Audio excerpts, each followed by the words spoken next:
ভঙ্গুর অর্থনীতি পুনরুদ্ধার, আইনশৃঙ্খলা পরিস্থিতি নিয়ন্ত্রণ ও সুশাসন প্রতিষ্ঠা বড় চ্যালেঞ্জ বলে মনে করছেন বিএনপির চেয়ারম্যান তারেক রহমান। বলেন, জনগণকে দেয়া প্রতিটি প্রতিশ্রুতি পর্যায়ক্রমে বাস্তবায়ন করতে চায় তার দল।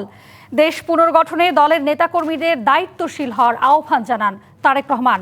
পররাষ্ট্রনীতিতে দেশের মানুষের স্বার্থকে প্রাধান্য দেওয়া হবে বলেও জানান বিএনপির চেয়ারম্যান। দেশ গড়ার যাত্রায় ঐক্যবদ্ধ থাকার আহ্বান জানিয়ে ভিন্ন দল ভিন্ন মত সবার সহযোগিতা চান তারেক রহমান।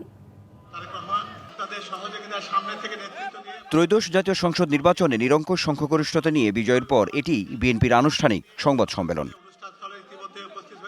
রাজধানীর একটি হোটেলে আয়োজিত ব্রিফিংয়ে বেলা 3:30টার দিকে আসেন বিএনপি চেয়ারম্যান তারেক রহমান। এ সময় দেশি বিদেশি সাংবাদিকদের বিভিন্ন প্রশ্নের জবাব দেন তিনি।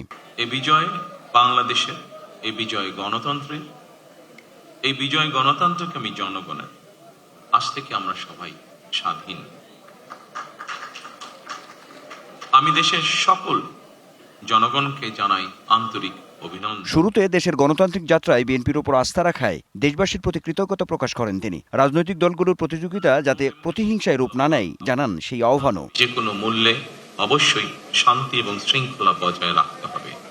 কোন রকমের অন্যায় কিংবা বিয়ানি কর্মকাণ্ড আমরা বরদাস্ত করব না। দলমত, ধর্ম, বর্ণ কিংবা ভিন্ন মত যাই থাকুক, কোনো অজুহাতে অবশ্যই দুর্বলের উপরে সবলের আক্রমণ আমরা মেনে নেব না।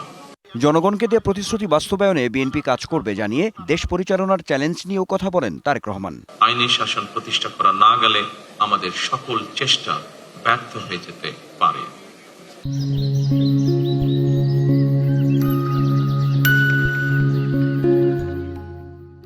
আইনি শাসন প্রতিষ্ঠায় সরকারি দল কিংবা বিরোধী দল, অন্য মত কিংবা ভিন্ন মত, প্রতিটি বাংলাদেশী নাগরিকের জন্যই আইন সমান।